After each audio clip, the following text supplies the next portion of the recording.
everyone. I hope you guys hear me well. Welcome and thank you for joining our session. You are in the room 8B, and if you enter the wrong room, please stay. We have a very interesting session going on right now. Before we starting the session, I would like to give you a brief overview of our housekeeping rules here. Today session is being recorded for knowledge management purposes. We will inform you later if the record will be published later on. Your mic is mute by default, but we encourage everyone to turn on camera for the full participation experiences. And you can use the chat box to leave Q&A message for us, and also feel free to use the interaction buttons and particularly raising hand button when you want to speak to our panelists. All right, that's all about the housekeeping rules. So for this session, the session title itself is Story of Hope, Opportunity for Partnering with Social Entrepreneurs in Southeast Asia. And today we are very happy to have Kun Phai from Andy team to lead us in through this journey, and she will be managing this session for you guys. I'll give the floor to Kun Phai and hope you guys enjoy the session. Thank you so much, Kun Patavi. Thank you so much for your kind introduction. So welcome everyone to the panel sessions today. I will just be walking you through the agenda of the day and giving you a little bit of what you will find in this session before I introduce all of the speakers. So I'll give you a little bit of a background of Andy and why we're organizing this session today. And then we will be hearing from all the esteemed speakers, both local and also international panelists today, that will be sharing their experience about what are some of the potential opportunities in partnering with social entrepreneurs in Southeast Asia? How can we collaborate better in the ecosystem? Then we'll leave the Q&A at the end where you can also ask your questions. So feel free to drop your question in the chat box or leave them in the Q&A box as well. And then we'll close up the session today. So before we get started, if you can go to the next slide, please. If you can go a little bit further, thank you. So just to give you an overview of what Andy is, some of you may have already heard about us, but Andy is a global network of intermediaries that work to propel entrepreneurship in developing economies. We're part of the Aspen Institute in Washington, D.C., as you've heard. We actually got started at the Global Forum about 11 years ago, where all the key organizations, some of our founding members were thinking about how do we actually manage to build our collaborations and network with all of the entrepreneur support organizations. How could we actually work to build capacity and strengthen the entrepreneurial ecosystem? So that's how we got started. We're actually a network of about 300 global members, and most of our members work to provide either financial or non-financial support to small and growing business. And when I say small and growing business, you may wonder what they are. Basically, they are entrepreneurs, social entrepreneurs, impact entrepreneurs, SME or small and medium enterprises. But we're basically looking at supporting entrepreneurs or small and medium businesses that are looking to scale and grow as well. So that's the type of entrepreneurs and the type of definition in our organization. In terms of members, I think we can go to the next slide, please. These are the wide range of Andy members in the region. We actually have the larger 300 global members, but we work with about maybe 70, 75 organizations now that are really active in East and Southeast Asia. And you will be hearing from some of them today as well. So without further ado, as you see, most of the Andy's work is around convening, connecting, and collaborating we want to bring to you the panelists that discuss about opportunities to collaborate and partnering for social entrepreneurs in Southeast Asia. So I'd like to introduce to you the first panelist for today, Eugene Ho.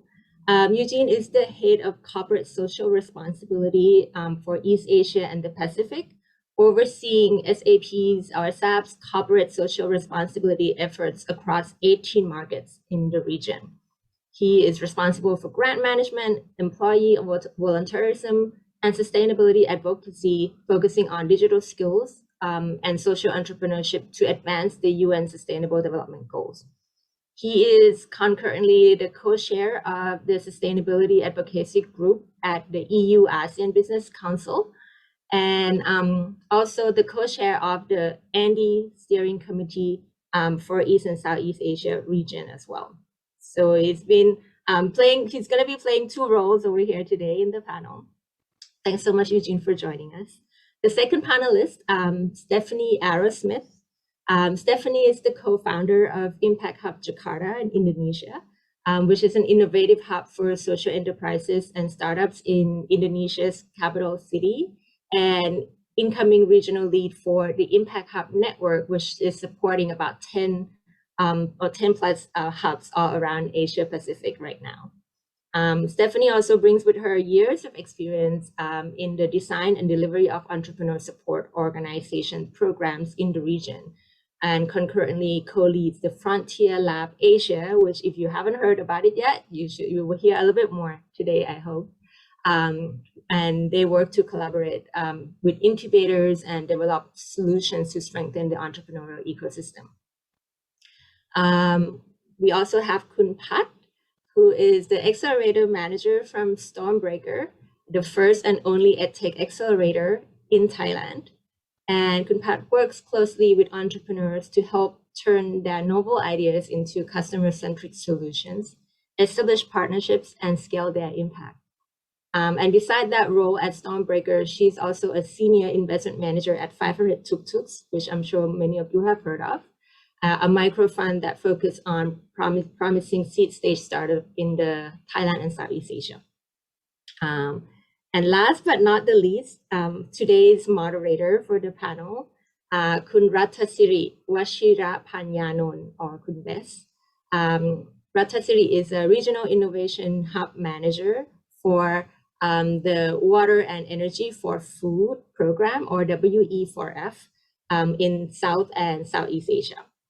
And the program works with goals to mobilize about $20 million of investment to support about 40 innovators and improve the livelihood of about 1 million men and women farmers in the region and in the world. So prior to WE4F, he served as Thailand Program Manager for New Energy Nexus, and previously worked at the USAID Green Invest Asia, the Asian Development Bank, and USAID Low Emissions Asian Development Bank program on startups acceleration, climate finance, and sustainable agriculture. So a lot of great experience that they could be shared today in the panel. So I'd like to pass the mic to Kun Bess, if you'd like to take on the conversation. Thank you so much for joining us today. Thank you very much, Kun Phai. Thank you, Andy, for organizing this event as well. So, and welcome everyone to the session again. There are many activities that we can do individually. However, there are many more which a good team will bring you even further. Like taking sport as an example, from football to basketball to volleyball and cricket. All of this require not only a good player, but a very strong team. Like I'm not talking, when I'm talking about team, I'm not talking only about player, but also coach, the management team, sports science, and of course, someone who have faith to put the money in, from the investor to their fans. And to me, the ecosystem of social enterprise is no different. There are many innovators and there are many partners that we need a good team to support, from the corporate side, accelerator side, and investor side, to build this strong ecosystem. And that's the reason why we have the session today and all of the distinguished speakers to join us this session. So just to set the context, there are four main questions that I would love and hope that when you close this Zoom and you walk away with a bit of answers. The first one is, what have we done in this ecosystem to collaborate more and more? The second one is, why? A strong collaboration and partnership is required to strengthen this ecosystem. Third one is, how can we do better and join force to support the social entrepreneurs and vice versa? Last but not least, what next can we do to support the social entrepreneurs in Southeast Asia? So what first? So what have we done? And yeah, as Kun Phai mentioned, that Kun Pat has at 500 Startup and also the Stormbreaker venture just been announced. And there are a lot of collaborations required there. We can look at news and there are a lot of partners that you need to work with. So would you mind sharing a bit more about your journey and the collaboration that you have been working on, please? Hi, everyone. Thank you for the question. So Stormbreaker has been founded in 2018 to improve the quality of education in Thailand through innovation. Through my experience at 500 Global Network, we have seen that there are so many kinds of startups in Thailand, but how come there are only a few in education? And education is such a big space and there are so many pain points remain to be solved. That's why we founded Stormbreaker to invest in education entrepreneurs who want to start an education business that can help improve the quality of education in Thailand. So basically, Stormbreaker would invest in either high growth tech startups or social impact ventures that can help Thai people learn better. So far, we have partnered with many organizations to scale the impact, because for us, at the beginning, it was very challenging because we come from investor background in the startup space. So we were very new to the social impact space. That's why we reached out to organizations like Andy, for example, and many other organizations to see how we can better support social entrepreneurs as well. So last year, we have worked with Equitable Education Fund, which is a government fund that aims to reduce the inequality issue in Thailand. So we proposed a project to them that we proposed that instead of giving the money directly to only school, why don't we give some money to entrepreneurs as well, and they can invent something that helps school perform better. So that's why we created a social venture building program to support high potential entrepreneurs, and we leverage the education expert network that EEF has, and also access to government institutions and also schools and teachers, like thousands of teachers in that network. So we kind of like bridge the gap, because like there are so many entrepreneurs with good ideas, but they don't know how to reach the teachers or these schools. So by partnering with EEF, we have this kind of access, and we have the experts that can help guide these entrepreneurs who can build the new solutions for the society. Another collaboration that we have so far is also partnering with corporations as well, because there are so many corporates in Thailand that want to invest in education, and they have a lot of CSR projects, but sometimes, they know what they want to do, but they don't know exactly how they should do it. And also sometimes, especially in education, local insights is very important. You can just like go into this city and do this and copy the same thing in another city. So that's why we work closely with an organization like TCP, for example, the company that manufactures Red Bull brand. So they have a foundation called Jai Krating Foundation. And the CEO is very passionate about education, and he really wants to help Thai schools and Thai teachers. So we work with them to find entrepreneurs that deliver the kind of projects that they're looking for, and we link them up with the foundation, and they can execute projects in the schools and areas that TCP wants to help improve. So these are the kind of collaborations that we have done so far, and we think it's been very helpful for the ecosystem and also very helpful for the entrepreneurs. It's almost impossible for us, Stormbreaker, to help them this much or do everything on our own, but by partnering with these kind of organizations, we can scale our impact in a better way. Indeed. Thank you very much, Kumpat. And when you talk about social venture building program, like the next one, I would love to introduce and have or her sharing experience about working with innovators and building the venture is definitely Stephanie. Yeah, of course, like you may want to share about the Impact Hub and also the Frontier Lab. There are a lot of activities, a lot of acceleration program, incubation program that Stephanie's been working on. Stephanie, would you mind sharing a bit about your work and collaboration opportunities in this sector? Absolutely. Thank you, Bess. I think there's some slides coming up as Here well. we go. So I want to share just two very quick examples. One is from the Impact Hub side. So Impact Hub is a network, a global network actually, of like hubs and spaces that collaborate across different sectors to support social ventures, but also support collaboration in that local city. We have 109 around the world, and 11 of those are based in Asia Pacific. So in response to COVID, we realized that there were some shared challenges among some of the social entrepreneurs that we were trying to support in our local cities. One was really digitalization as an opportunity during COVID that our social ventures needed support with. So we came together and we designed a program that would be able to leverage all of the impact hubs in our region and support social entrepreneurs. And we also partnered with Bank of America for their support in providing mentorship during the program, and also Shopify. It's not on the slide here, but we partnered with Shopify because we needed a tangible partnership to actually help these social ventures bring their products and services to market. So that was one example. Frontiers Lab Asia is another interesting example that we've been working on. Actually, Andy is also a partner here. Frontiers Lab Asia was really a program that brought together other entrepreneur support organizations from across South and Southeast Asia to collaborate on new materials and tools together to solve problems in the entrepreneurial ecosystem. I think this is interesting because the entrepreneur ecosystem is not owned by a single person or entity, right? We need to take shared ownership in developing solutions that make it more inclusive, that can make capital more accessible to our social entrepreneurs. So this was a prototyping and project building sprint that we invited different incubators, accelerators that were focused on impact to come together, collaborate, and actually build new materials that were open source. So I can share more of this later, but I wanted to highlight two tangible examples just in the last year that we've been involved in.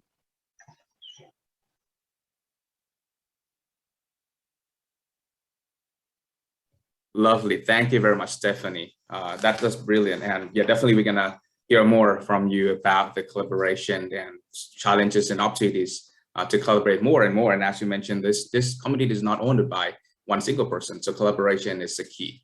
And of course, you mentioned about bringing the product to service in the market, and we can't do that without corporate. And therefore, last but not least, Eugene, please, from two hats that you wear, like one is from Sam and another is from Andy, how can you see these two worlds connected, and how can corporate support entrepreneurs, and in what kind of collaboration that you can see we can do more and more in this sector? Great question. And first of all, a very good afternoon for everyone on this call. A big thank you to the Social Enterprise Talent for the invitation to join this session. A little bit on SAP first before we dive into that, right? Not sure how many of you are familiar with SAP. SAP is the largest enterprise software provider in the world. Our customers generate 87% of total global commerce of $46 trillion. 94% of the world's 500 largest companies are our customers, as 91 out of the top 100 ASEAN companies. And our purpose is to help the world run better and improve people's lives. In service to that purpose, we are very focused on a strategy which I call ABC strategy, right? Very simply, to accelerate social businesses, to build digital skills, and C, to collaborate for sustainability. And all these three topics, I think, is manifested, right, in many of the social enterprises work or ESOs. And in accelerating social businesses, what do? Right, we inspire new innovations, right, through the hackathons that we run or we collaborate with ESOs as well as social accelerators. We enable social enterprises to run at their best via our technology and our employee volunteers, right, who do pro bono consulting with social enterprises. And last but not least, we help social enterprises to scale via market development, through our collaboration with Social Enterprise World Forum, for example, through organizations like Akina, social traders in different parts of the world. And also, we are very focused right now on one of our biggest projects, which is social procurement, wherein because SAP has got a huge B2B platform. It is the largest in the world, called SAP Ariba, which has got more than 4.2 million businesses transacting more than USD $3 trillion a year on it. Just think about it, a $3 trillion market. What if we could plug more social enterprises in there to offer their products and services, right, to the 4.2 million businesses globally? I mean, that would incrementally increase your opportunity, if you will. And so we've been hacking away at that problem. And we ourselves, as a company, we have announced publicly that by 2025, we will be spending 10% of our global procurement on social enterprises and diverse businesses, and that's about USD $50 million a year. So again, that's one of the things that we are working heavily on. So back to the question, right, on how might we and on what basis do we want to establish alliances and all, and really it's about having a common purpose, just like many of you, right? And to create that shared value, right? And when we all come together, the whole is really greater than the sum of its parts, right? We bring together differential knowledge and domain expertise, right? And if you think about it, one of the biggest challenges, right, for social enterprises to be successful, they need a lot of funding and financing. And when different stakeholders and players come together, we can build what is also known as blended capital, right? You know at what stage you're supposed to come in and what stage that you exit, so that you de-risk at every stage in order for the social enterprise to be successful. Lovely, thank you. And that's that's built like another question that we'd love to ask and build on what you mentioned, that for this gigantic company that you can do anything in the world. Like and of course you touch base a lot, you touch about the value that you share, but it seems like when it comes to supporting startup or supporting social enterprise or entrepreneurs, basically for a big company, and in fact for all of the speakers now that we have, like you can do everything as well. Like for example, you have the 500 startup arm as well. You can invest, and of course SAP can invest and can accelerate and can do everything. So what are the reasons, in addition to just having the shared value and de-risk each other, that you can think more about the reason why we should still collaborate, and even for the big company and big organization?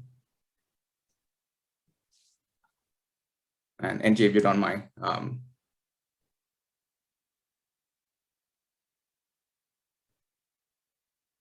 Sorry, was that question for me? Yep, exactly. Yeah, so I mean, if you think about it, right, SDG 17 for partnerships, right, it's incredibly important. And then now I'm putting on the ND hat, right? The fact of the matter here is, while you are right that all of us have got certain scale, and those who are bigger could do a lot more things, right? That's a fact. But the fact of the matter as well is the ecosystem is still largely fragmented, right? How do we get people to work together when they previously did not, for example, right? And then what some of the challenges that we are also seeing is that legacy policies will be a red tape, which are a hindrance to how SEs could conduct their social business, if you will. And let's take, for example, Myanmar, right, where I think just several years ago, the social enterprise landscape is relatively new and nascent, right, with many new foreign ESOs entering the market, right? And the fact of the matter was the policies in Myanmar was just not ready for it. In fact, some of their policies are 100-year-old, if you will, right?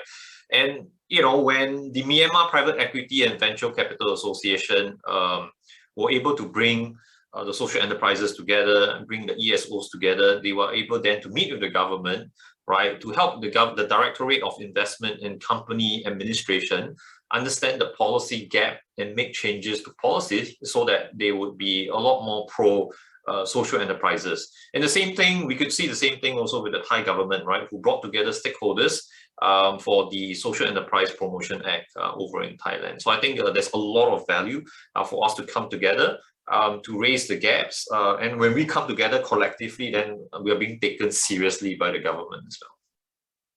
Indeed, definitely. Thank you very much for a good answer, Angie. Another one, and as Eugene mentioned a bit about investing and investment, of course, Compat. You mentioned briefly as well about coming from the investment world and also to work more on accelerating and supporting startups, in addition to the funding and investment. So what else can you see that the startup or entrepreneurs or social entrepreneurs needs, and we can support them more beyond just the funding investment? Compat, if you don't mind. Yeah, I think like just the investment alone is not enough at all. You know, because like if we give them the money but they don't know what to do with it, then it will be a waste, right? So instead of like just investing in them, we decided to do it in accelerator format. So we have a boot camp that we can go through the early stage journey with them. So basically we would provide mentorship. So we bring in experts from many sectors to have one-on-one session with them. So they have the consultation that they needed. Like some people, they're not sure about how to execute the programs at local level, or some know that very well, but they don't know how to build a tech company. So we have a wide network and we bring in these kind of experts to help them through this journey. So mentorship is extremely important in my opinion. And also our accelerator team has been very active. So we would have weekly meetings with them. We would participate in the activities. Like we want them to treat us as not an investor, but more like a partner or the team member even. So in very early days, there are a lot of challenges and we want to go through that with them. So we would try to be very hands-on, very supportive. We try to help as much as we can. Another part that is also extremely important is partnership development. So because they're a very small team, they can't do everything on their own. They have to pick what they have to focus on. So for us, we want them to see the ecosystem, like analyze the ecosystem, see who are the players, who are some people that they could partner with so they don't have to build the whole thing on their own. Or if it's something that's already existing, instead of like building the exact same thing, why don't you just partner with them and you can be a channel, things like that. So we want the entrepreneurs to think at the bigger picture, because like I think this ecosystem, like Eugene mentioned, it's very fragmented. A lot of people are doing a lot of different things and there's not a clear picture of who's doing what. Sometimes like many entrepreneurs are running the kind of like similar projects, but in a different place. So instead of like having everyone doing things separately, we want to be catalysts who bring everyone together. And if we see that this startup could partner with this social enterprise to make the project at a bigger scale, why not, right? Or if we see that there's this corporate that is doing CSR in this region and they want to do more, and instead of like expanding their team, why not just partner with our startups to do that? So we try to find partnerships, opportunities that make sense for both sides. So that's why we try to reach out to as many people in the ecosystem as we can and see who is interested in what, and we try to map and introduce them to each other. Indeed. So mentorship, partnership development, and of course, peer-to-peer learning. And I also love that you mentioned about the relationship and partnership that both can win from the corporate side, from the innovator side, and the startup side as well. Stephanie, like you've been working with a lot of startups, of course, from your acceleration program in both roads. Would you mind sharing a bit more, just to add on to Eugene and Compat, what else that the social entrepreneurs may need beyond just investment and peer-to-peer learning? It's a really good point. And actually, reflecting on some of the in-kind supports that that other organizations can provide and expertise, I don't think any organization, whether it's a startup or even us as incubators, accelerators, always have all the technical knowledge and access to markets that we need. It's really important to, we work with our entrepreneurs to actually help them identify what are the needs that they can gain from a broader ecosystem.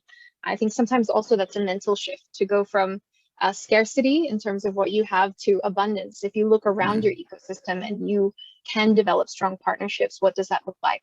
And I guess speaking more on the perspective of an ESO, an entrepreneur support organization, we are often trying to orchestrate these collaborations where we sit in a neutral zone where we can hear the needs of the startups, but try to also forge relationships with other people in different sectors who speak different languages, quite frankly, right? So it's not always easy for a social entrepreneur to be able to, talk to a corporate or talk to government directly. So we kind of are in the middle trying to create that space as well. But I loved hearing a bit more. I've heard a little bit about SAP's social procurement plans, Eugene, and I absolutely love that.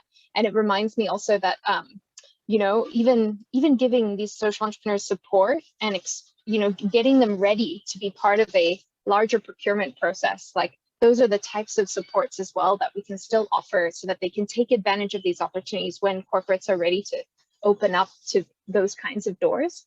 So I think ESOs have to be really adaptable. They have to play on both sides, really understanding the needs of ventures, but also really identifying actively where are these open opportunities from across different sectors, and be the translator of sorts as well. I feel that's often what our role is. Indeed. And I think one of the perfect person to add more would be Eugene, like talking about speaking a lot of like many languages, and a lot of them, like Eugene speak a lot of languages, like from the corporate world and from the Andy world and from the investments and procurement side as well. Like if there is any challenges that you find when you like have to collaborate a lot of people and a lot of partners with a lot of languages and background in that sense. Any challenges that you find, and how any tips or tricks that panelists or the one who participate can take away? Well, of course, there are lots of challenges, in working with social entrepreneurs, right? And one of them, because we do quite a fair bit of pro bono work with them. In Southeast Asia alone, we have accelerated over the last 8 years or so, we have accelerated more than 180 social businesses through about 220 pro bono volunteers from SAP who clocked almost 50,000 of volunteering hours to support social businesses. And I think one of the large challenge is, of course, the investment of time from both sides, right? And sometimes I see them trying to coordinate their timeline. Sometimes emails wasn't read type thing. I remember just very recently we had a program, and as we were checking through, right, how's the progress of the mentorships going, and then we had two social enterprise where which didn't have a single meeting yet. So I went in and checked, and then just found out that one of the executives basically had that email lost within her pile that she had. So I went in and WhatsApp her, and then after that, the rest was easy. After that, you have gotten her attention. Her secretary will look into it and make sure that it's being scheduled, if you will. But not just on the corporate side, right? Even the social business side as well. Many a times the founders, and if not the chief executive for the social business, they themselves are also very busy, right? Because they are busy firefighting, they're busy running the businesses. It's not easy for them to take time off to look into even a business transformation. But if you think about it, right, if we were to send in our pro bono experts in, you can't send someone junior to work with us because they don't have legacy information, right? If they will tell them that, did you all try this, did you all try that, and a junior person wouldn't be able to answer all that because there's no historic context, if you will, right? So I think time is very important. Even the executive or the founder or co-founder for the social enterprise, they need to invest their time whenever a pro bono opportunity comes up from the corporates, if you will. And I think the other thing that we also found quite a fair bit in working with them was they're very excited when they have us, and then they want to do a lot, right? Given the very little time that we have with them, be it May 2 weeks, be it May 4 weeks, right? And they just want everything. They want an opinion on everything on how they run their businesses. But then the fact of the matter is they need to focus, stay focused on that one or two things that matters to the business. So you guys will also need to steer us when there's a pro bono work, if you will. putting on the ND hat, well, the fact of the matter, again, I mentioned earlier that the ecosystem is very nascent. So there are challenges of getting access to skills, getting access to the finance, getting access to the market, difficulties in understanding digitalization, and sometimes to a certain extent, even overall sustainability, right? Not just, you might specialize in circular economy, but then you're not being sustainable in other aspects, right? So how might you reach out, right, or get that level of support from corporates, right, who will very happily share with you some of their ideas or their experiences? And if you think about it, going beyond investments, what is it SAP could bring to pro bono work, for example? It's the rich skill sets that we have. Because MNCs like ours, we are always in a constant war for talent. So it also means that we have a lot of talent seated at SAP end, right? A lot from the Ivy League universities that is very expensive for social enterprise to buy. So affordability becomes an issue. But then in SAP, we have abundance. You take a stone and you throw out there, you hit someone with that level of mastery that you would love to have. So when there's pro bono work coming to you, again, you might want to accept it wholeheartedly, right? Second, the business networks, right? We are very strong with our business network as an established company, with network with buyers, network with sellers, network with business partners, network with our employee base, right? We have got 110,000, almost 105,000 employees in 110 countries. Just imagine. When you talk to an SAP employee, the SAP employee has access to 104,999 other employees in 110 countries, right? You get that level of access, right? You get access to our industry associations, you get access to government relations. We have the technology know-how to help enterprises digitalize. So we can work with ESOs for capacity building, just like we have done with Andy for our digitalization lab.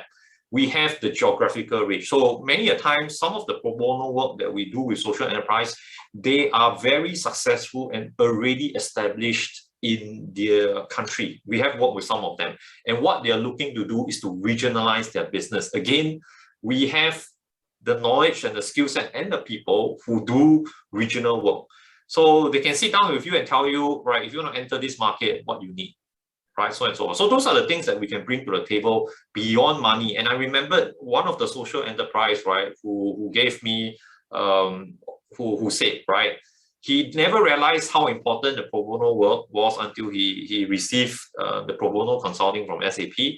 And in his opinion, was more valuable than the money, right, the hundreds of thousands of dollars that he has been receiving from donors, if you will. So that was his opinion. Back over to you. Thank you. That's a brilliant answer. And I think I have my follow-on question as well, but Stephanie, please.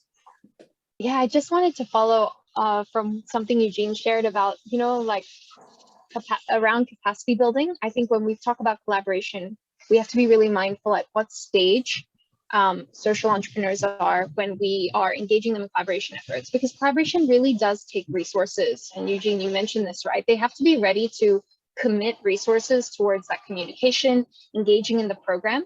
And sometimes when I haven't seen that work out, it's because a venture needs to really focus on just the basics of their business. So we have to be really mindful, I think, when setting expectations around collaboration, what we are asking from, and making sure the venture is able to step up to that opportunity. Otherwise, we set up collaborations and fail. So that's one thing, we've really learned, is making sure that expectations are set right, target entrepreneurs at the right stage of their growth as well. Really ready to regionalize as well, which is something Eugene mentioned. Indeed, totally agree. And I think I would for as well, and then stages are really important. Just one follow-on question to Eugene, so it's my personal interest. I work with a lot of companies when we pitch, when their senior executive pitch to their employee to work on pro bono basis to support startups. Not all of them, the very high skill one, busy ones, agreed on supporting the pro bono basis. What was the pitch for you to pitch to your employees and as employee of SAP to work with these startups, and maybe that's something the other participant can learn and pitch to their employee as well, because skills are important, and as you mentioned, and I think everyone here agreed too. So great question. But the hack that I would use is that, do you want to go and take a break? Do you want to have a holiday? Right? That's a good pitch. A break from work. Because some of our programs, particularly our pro bono work under our SAP Social Sabbatical, the employee actually goes off work from SAP. You stop working in SAP anywhere from 2 weeks to 4 weeks, right? And it's a complete break for most of them, unless there are those who really feel that they want to juggle both, but it's up to them and the arrangement of manager. So for me, the pitch is, why don't you take a break from SAP, right? It's a nice 2 weeks or 4 weeks to take a reflection even, right, on where you are at with your career, and go do some good at the same time. But then at the same time, you have got so much rich experience and skill set. Why don't you go and work with a social enterprise? So that would be my typical pitch to them. And generally, for those who have never, and we do have employees who are so busy with their work that they, over the last decade, have not really looked at what's happening in the community. And the break and the social sabbatical allows them to be reacquainted with the community, understand some of the challenges. So again, the feedback has been tremendous. And many of them who have worked with the social enterprise continue way past the duration that they were initially appointed to. And you would also see that gradually some of, or most of these employees also started to do more CSR with SAP in other programs beyond the social entrepreneurship stint that they have done. Oh, that's lovely. So yeah, now just introduce you into the CSR world, and they continue to follow that path. Now we talk about a lot about collaboration between corporate and entrepreneurs and on the corporate side. But education it's another thing. The corporate side is important, but as well as the relationship and partnership with the government, because education is related to everyone. Like, Kumpat, if you don't mind sharing a bit more about your experience, like collaborating and partnership with the government to support the social entrepreneurs. Is there any opportunities or challenges, if you may? Yeah, there are a lot of opportunities, but to be frank with you, there are also a lot of challenges, because like the government agencies, sometimes they want to support us, but because their process is very, I would say, bureaucratic, and they have to process a lot of documents. And imagine like, if you want to work with a small social enterprise and they have only, say, 3 members in the organizations, and they have to kind of like prepare 100 pages of documents just to propose for the project. How much resources would that consume? So that's a big challenge when working with government. So getting the budget is challenging, but going through the bureaucratic process, and it's very time consuming, and it also needs a lot of resources. So yeah, so we wouldn't, at the early stage, we wouldn't go directly into like partnership with these kind of government agencies. We would save it for when, when the social enterprises are more ready, when they have more resources like Stephanie and Eugene mentioned earlier, like when the stage is right, is when we would reach out to these kind of government agencies. But for early stage, we would work with the kind of like government organizations that are open to partner with smaller scale social enterprises. So there are new organizations like Equitable Education Fund, for example. They say that they are kind of like a government startup as well. So our attitude and our way of work are quite similar in some ways. So, and we also work with DIPA, which is under the Ministry of Digital, what's the name? I'm so sorry, I'm not sure, but their mission is to promote digital adoption in Thailand. So they work a lot with startups. So I would say they're not like typical government agencies, but they are more startup focused, and they are quite active in many ways. So it's easier for us to work with these kind of government organizations. And then when we are more ready, then we could expand into more traditional agencies. Thank you, Kevin. And you mentioned about process and work ethics. Of course, some of the governments definitely have a new team who work more sort of like startup style, like they move quick there, but not all of them. And that's the way that's the world that's what we live in. So any tips or tricks and how you overcome those process driven, and how can you support the startups when they need to work with the government, which is process driven in many cases? Like, what are the advices you provide to them, and how can other person as the ESO or other enabler can support the startup to overcome that as well? Because that seems to be the common challenges that many entrepreneurs may have. Yeah, it's very challenging. So I would say that it's easier to apply for grants. So if the government offer any kinds of grants or capacity development program, to apply. Because going through that way, it's so much easier than going through the kind of partnership that you have to form on your own, and it would take a long time, like I mentioned earlier. So definitely look for grants program, scholarship, any kind of like development programs that the government launches. So if you apply through that kind of program, the process would be different, and it will be from the budget that they are already allocated. So the process would be totally different, and it will be very straightforward. So for every social enterprise that are still in early stage and that doesn't need that much cash, like I would say, like typically they would give out from like 1 million to 5 million Thai baht grant, which is, I think it's already enough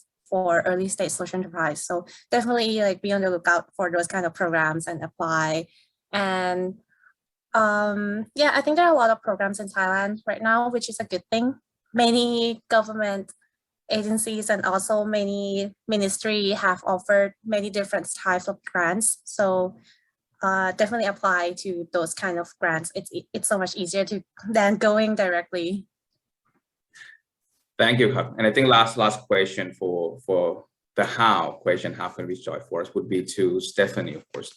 As ESO, you mentioned that ESO is someone who connected dots. And of course, there are a lot of dots out there. From the government side, from corporate side, investor side, and many dots out there. And how can you identify it, and how can ESO identify which dot you need to connect with? Of course, the stages of a startup is one of them. Any more criteria or any more suggestions, like which dots you need to connect, and at which point and condition that you think, okay, we're gonna need more dots in this partnership? Yeah, I always like to use the starting point, and every venture is different. Every area is a little bit different. So starting with strengths mapping. So where are the strengths that you currently have? And through that pattern making, you generally can get a sense of where you have maybe the most potential areas for collaboration and partnership, and where there isn't. We've also often run a lot of our own, workshops around sense making to get a sense where does the energy for collaboration come from? Because every other partner, like, they also have challenges that they're facing. The best win-win partnership is when you can help either corporate or government solve their problem with the startups as well. And so it requires listening on both sides. One of the most underrated, I think, aspects of collaboration is actually how much coordination and process is required for good collaboration. And this is why I think networks are really important. Andy is a really good example of this, right? Because they really pull the weight of coordination across the ecosystem to help identify those opportunities. But we also, as whether ESOs or ventures, need to be vocal about what our needs are as well, so that those dots can be identified, and where there are gaps, we can help fill them, right? So I think networks-based approach, taking a strong coordination approach as well, but also look at your existing and current strengths. So if you haven't done that kind of strengths mapping as an organization or even as an accelerator among your portfolio, that's something really tangible that you can do as well. But never forget how important the coordination aspect is. Sometimes this is overlooked, but we're lucky with the Frontiers Lab Asia program. We were actually resourced, we were funded to do a collaboration practice, to invest in the coordination. And I think that's a practice I would love to see more philanthropic groups as well as other funders of incubation acceleration programs to invest in the explicitly in the coordination of collaboration opportunities. Indeed, thank you very much. And collaboration is the key for sure. And as you mentioned about having, I really love when you mentioned about having the startup to provide service or support and in fact solutions to corporate and governments. And Eugene, you definitely represent the corporate here. And you mentioned as well that your procurement process and the goal that you want to support and have the solution come from social entrepreneurs moving forward. Any advices to the startup? Because partnership is two-way. It's that's the way it is. The partnership is not one way to another, it's two ways. What else can startup do, and what else social entrepreneurs need to do to even promote this collaboration and partnership between us all and the social entrepreneurs? What else they can do? So great question, and I think that what they need to do is they need to understand, and this is regardless of stakeholder, right? I think what's important is you need to understand your stakeholders, where they sit in the ecosystem, right? And after you, at a broad level, after you understand that, in the one-on-one dealing, I think you need to have a level of empathy for the other person. So as a corporate side, when I deal with social enterprises, I need to know a social entrepreneur's persona. You know, what makes him stay up at night? It's very different from what makes me stay up at night. It is very different from a government servant or what makes him stay up at night. So you need to know that even if you're a social entrepreneur and you have a problem with a policy and you pick up the hotline, you call the government, you need to understand what's keeping them awake at night so that you then use their language as much as possible, if you will. Right, I'll give you an example. Right, if you were to go to an ASEAN government official and you were to use a UN language on a person, it just doesn't click in at all, because their language is the ASEAN language. Their priorities is the ASEAN priorities. No point coming to them with a priority that, yes, it's meant for the whole world, but it's not top of mind for them. You need to pick something that's top of mind for them. So understand and speak their language, I think, is very, very important. So similarly, right, so a social enterprise will typically go all excited that, you're going to spend 50 million, let me talk to you, how can I sell you my product? But I think what the social enterprise need to also understand is that we are a business. So you also need to understand, what do I want to procure?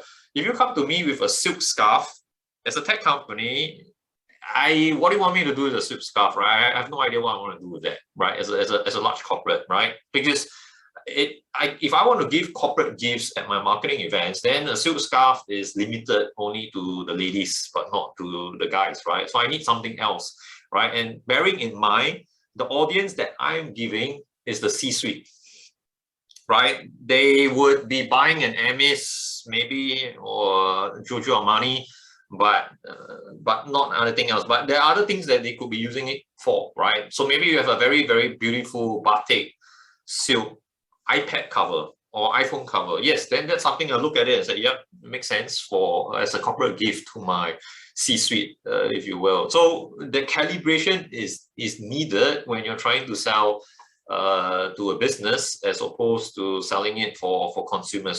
So even the social enterprise will have to recalibrate and remodel their business line to create something for the enterprise and not just remain on the consumer side. It's just as a very just as an example.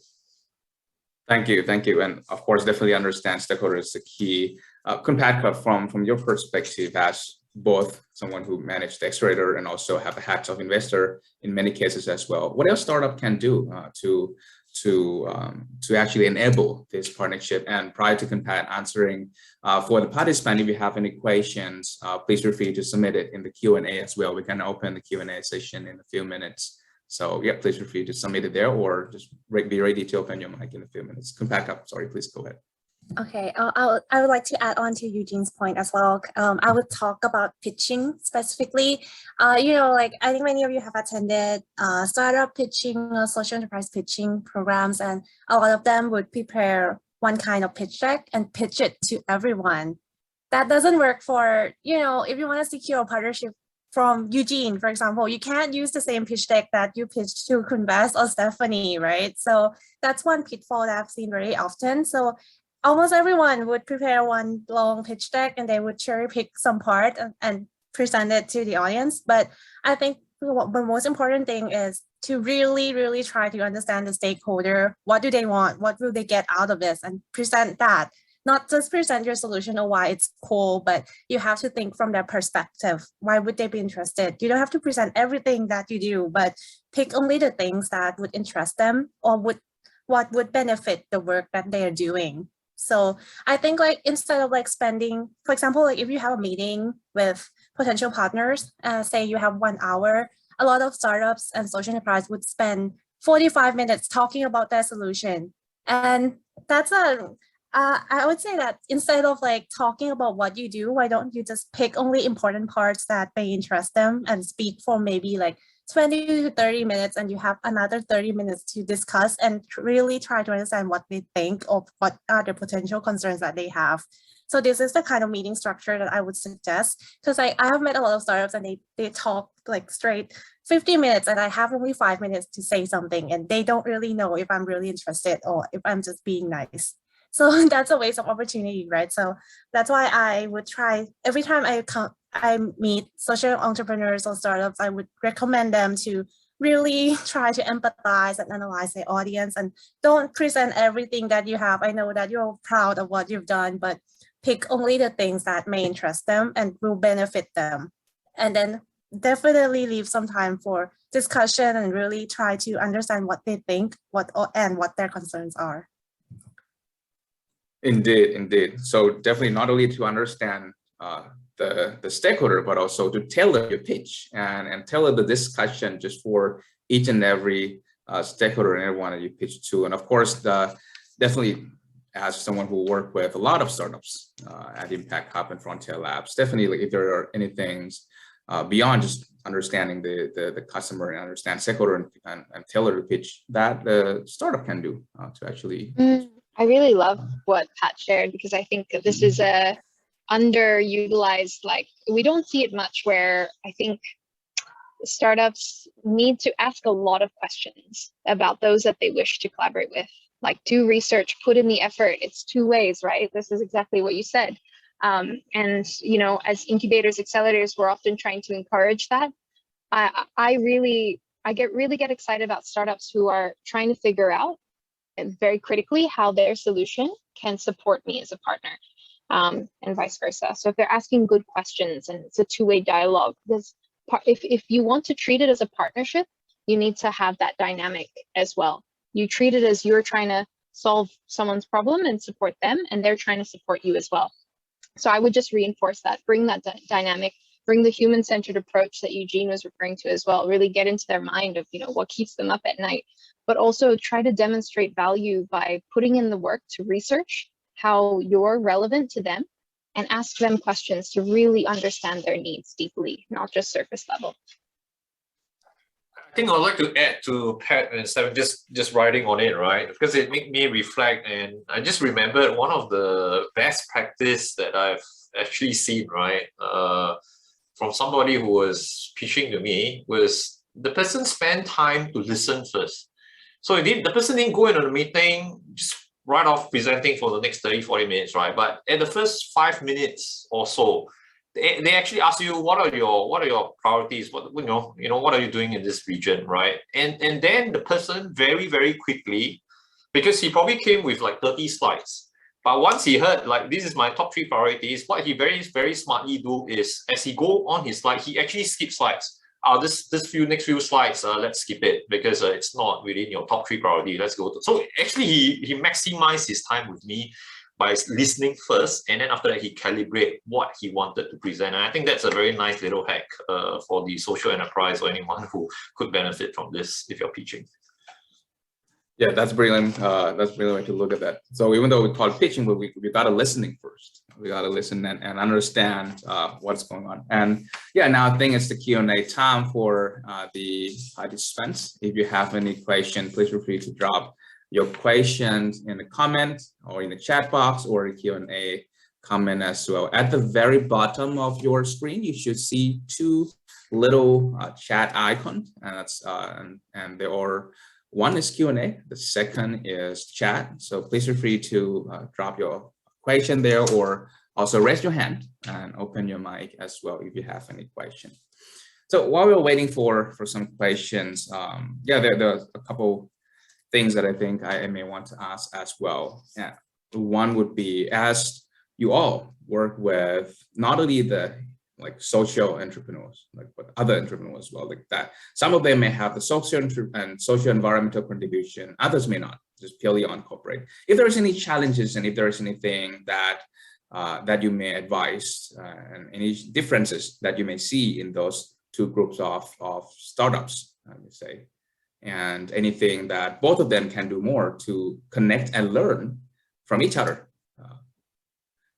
yeah, Eugene or Stephanie or Pat, if you may want to share, please feel free to do so. So just to clarify, which groups of people are we talking about? The So SEs? the one is, for example, the impactful entrepreneurs, like someone that's like impact driven. We were going to work and change the world. Another is more on the corporate side. So we provide solutions regardless of the other impact to the world. So, but both of them have key strengths and challenges, of course. What can they learn from each other, and what we, as someone who sit in the middle, can support this conversation and this peer-to-peer learning. Right, I think that's a great question. Obviously, the one who is a lot more savvy, business savvy, if I may call it, because hence corporate, right? Is probably going to have a very good top line and bottom line. That's a fact, right?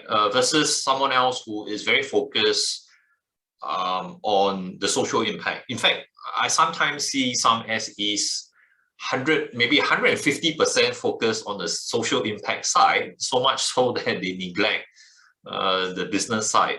And if you're going in that route, then you're better off becoming a foundation or a charity rather than a social enterprise, right? Because you're so focused on the social side of things.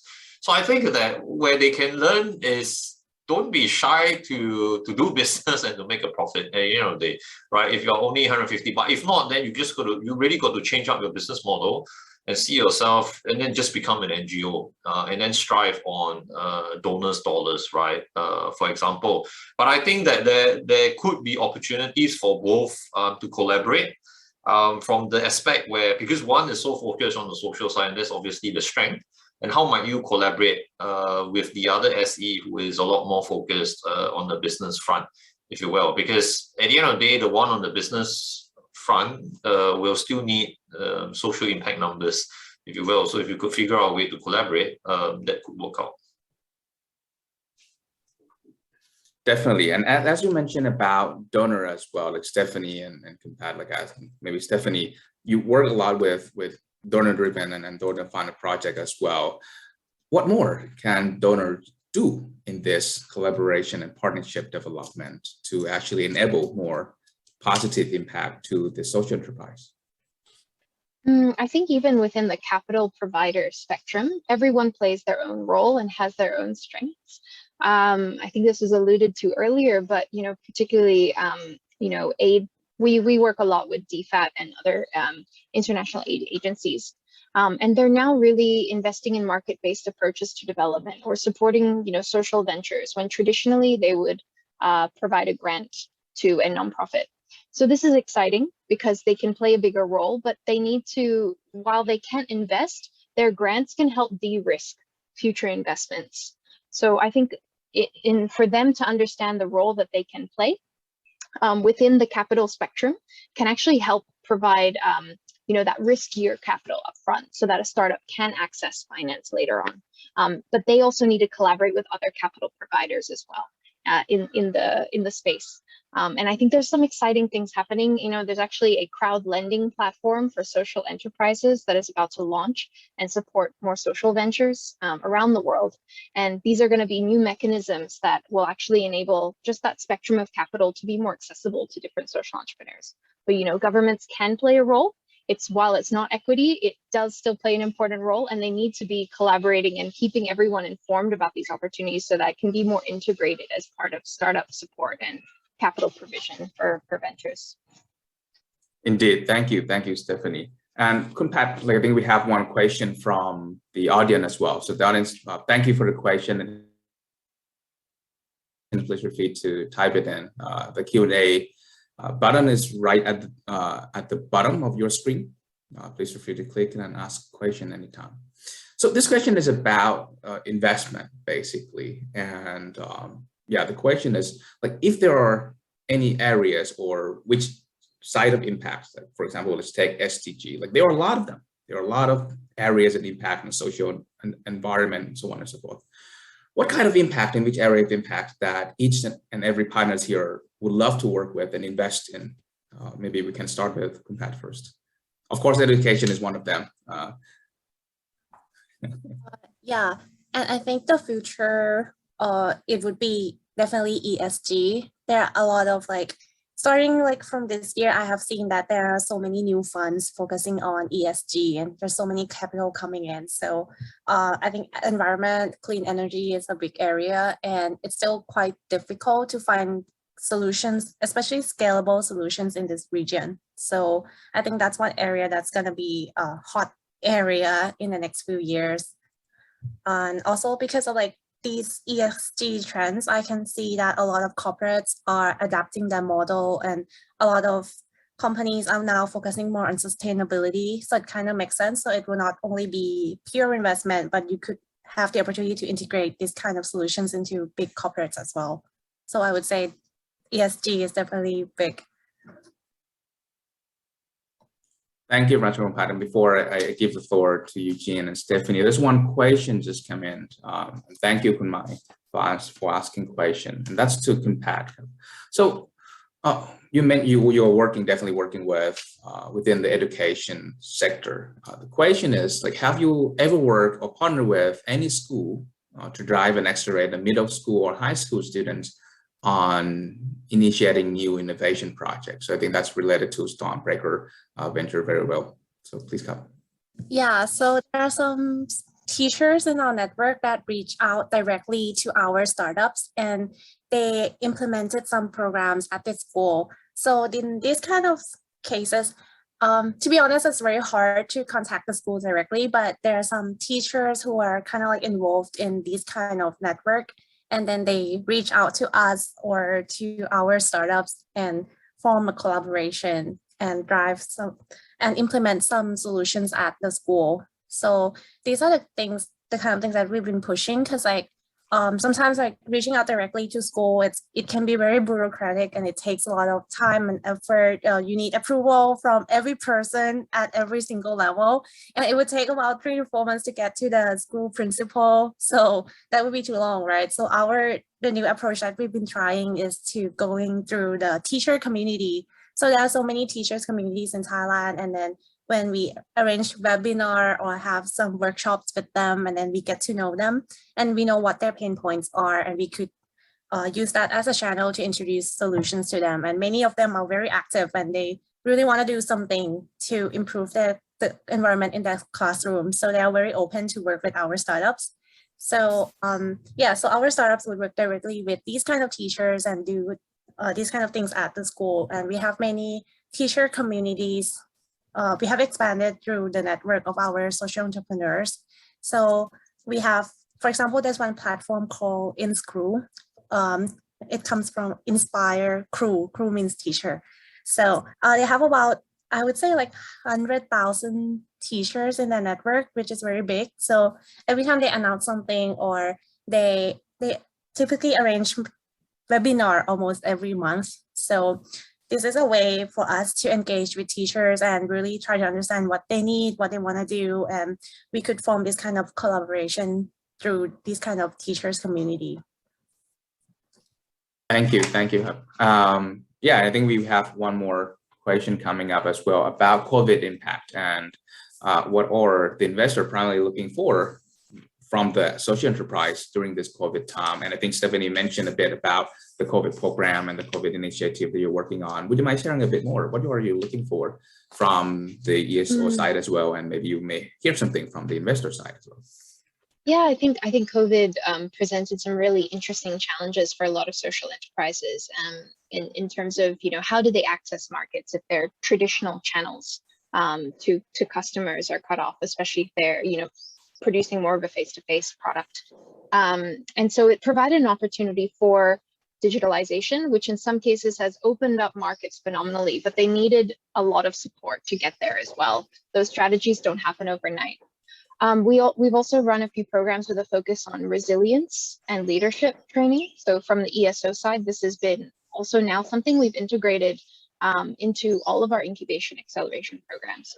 So really focused on, resilience, leadership, and even mental health and well-being, because those aspects are so important for a venture to weather a really difficult storm.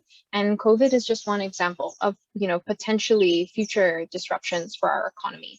and to build more sustainable ventures. That comes down to sustainable leadership as well. So that's been one of the areas we've had a strong focus on. We're really lucky that our funders have agreed as well that this is how they want to invest also into the startups. In terms of financial investments, we're really pivoting to support climate solutions. And we've just launched actually a environmental action strategy for the Impact Hub network, developed in partnership with our friends and partners at WWF. We have a global partnership with them, and really looking at, how do we as a network respond to some of the biggest challenges, and how do we help every startup develop a strong environmental strategy. There are, of course, many startups solving and tackling this area, but we think every startup has a role as well and a responsibility to be thinking about how they can be more environmentally conscious as well. And that's something we're bringing into our work now post-COVID. It's just been very much amplified as well. And this brilliant. Eugene, as you've been working with a lot of startups, and SAP work with a lot of startups as well, do you see changes in trend of the requested support from the startup side, from the social enterprise side as well after COVID? And like when you look and want to partner more and more startup moving forward post-COVID, like do you see them differently, or if there is anything that you may look for more or less moving forward within this condition? Yeah, so great question. And I think in order to answer that question, we need to understand what are the shifts that has happened during COVID. The fact of the matter is COVID has accelerated digitalization by a factor of 5 to 7, particularly in Southeast Asia as well. And if you think about it, we have got 650 million people in Southeast Asia, of which 2/3 are already online. And out of the 2/3 who are online, there are already today 350 million buyers online, or people who have transacted online. So that is a significant market by all measures, right? 350 million.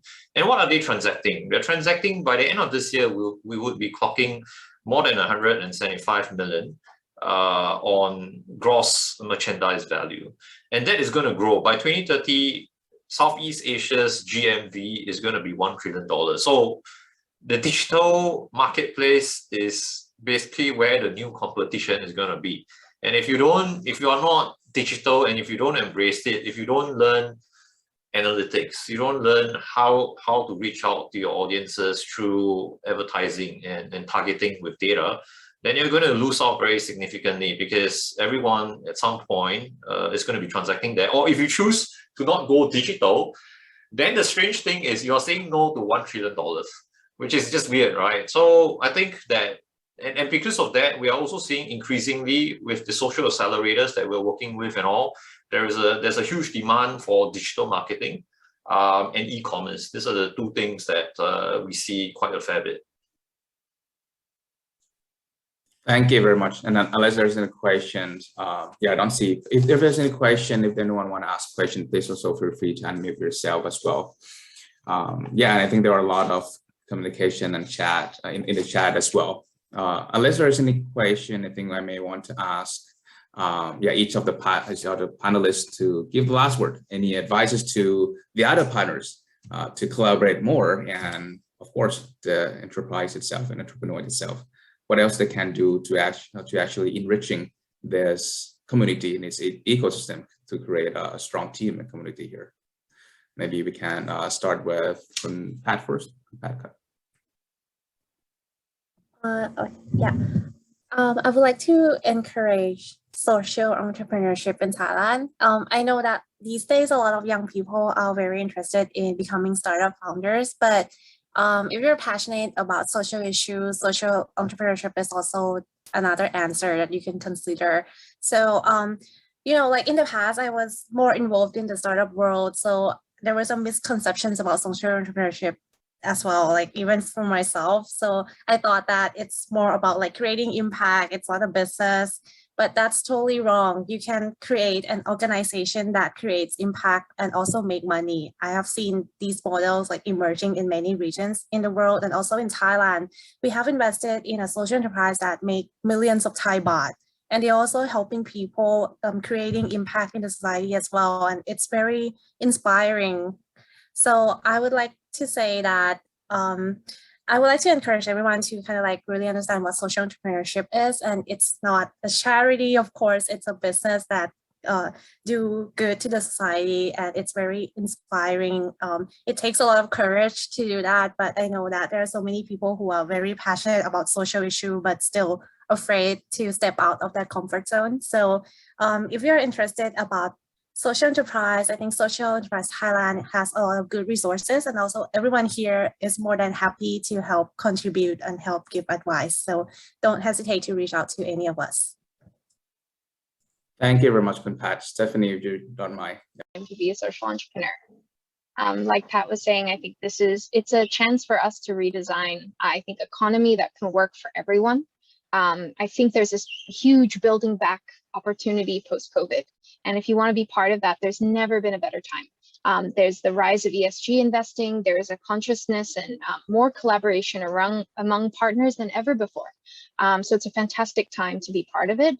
And two, I would love to see our ecosystems continue to learn from one another. So Pungbez, you asked before about the why, and I think one of the things that why we should collaborate more is, as ecosystem leaders as well, we can accelerate our learning if we're collaborating more closely. So the Thai ecosystem has, can continue to strengthen, and I'd love to see it also learning from how other ecosystems in our region have developed, and to collaborate more closely also with other partners, because in Southeast Asia, we can also be a stronger regional ecosystem by working together. So I'm really excited to see this forum bringing together so many amazing actors and social enterprises, and to continue to see this grow in collaboration with other regions and countries as well. Thank you, Stephanie. Eugene, any last word for the participants and audience? Yep, and I think the key thing we all need to understand, regardless of wherever we are going, whether you choose employment with the corporates, you want to do your own startup, it may even be a tech startup and not social enterprise, or even wanting to do social enterprise, right? The fact of the matter here is that investors, consumers, and employees are all demanding for sustainability. And that isn't going to go away. If anything, that is just going to be that's only going to go up and increase, or because we are all seeing the effects of climate change, if you will, and has devastated many communities, right? So the demand is going to be there, and a social enterprise by design creates shared value, right?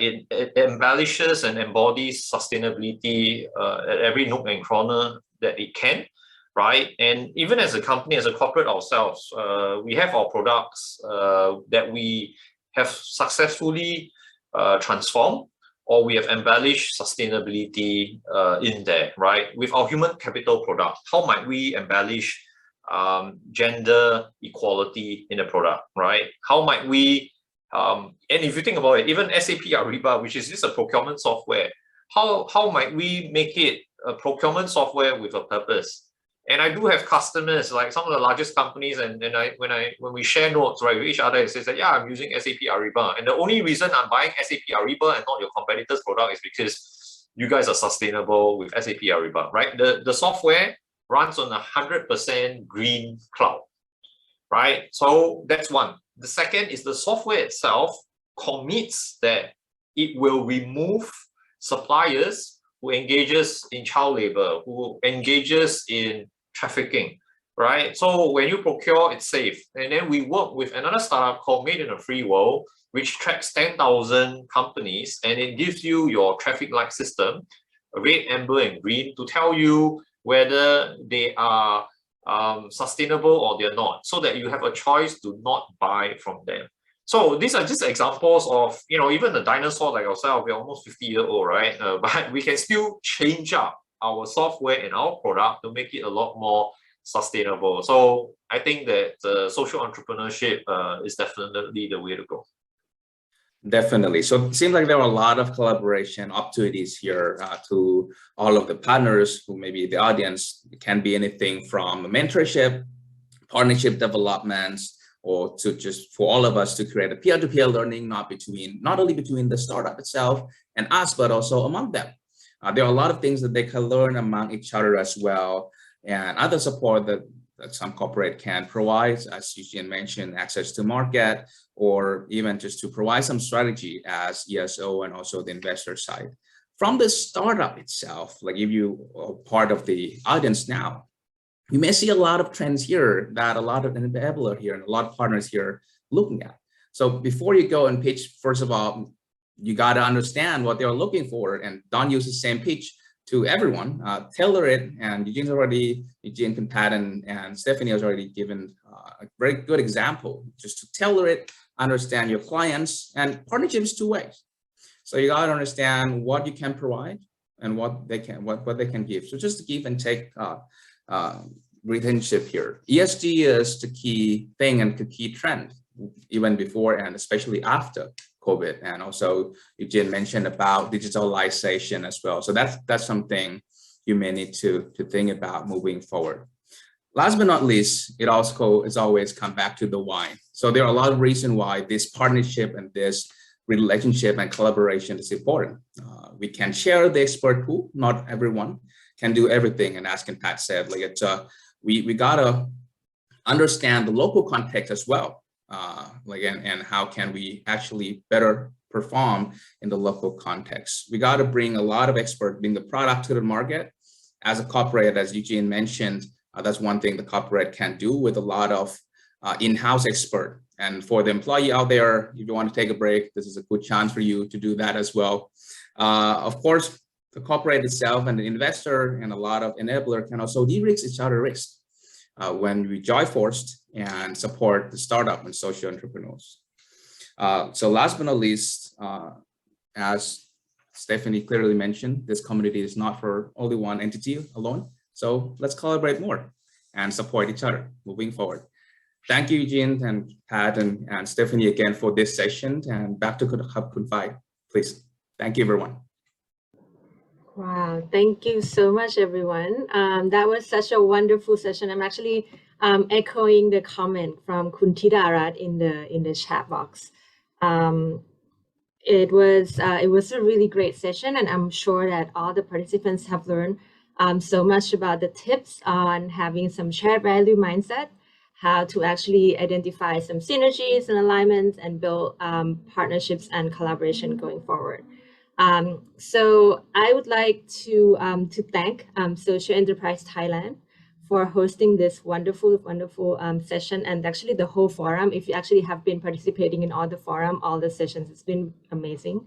And all of our panelists here as well. So thank you, Stephanie. Thank you, Kun Pat, Eugene, and Kun Rattasiri for all of your insights and all all the great thoughts that you've shared with us.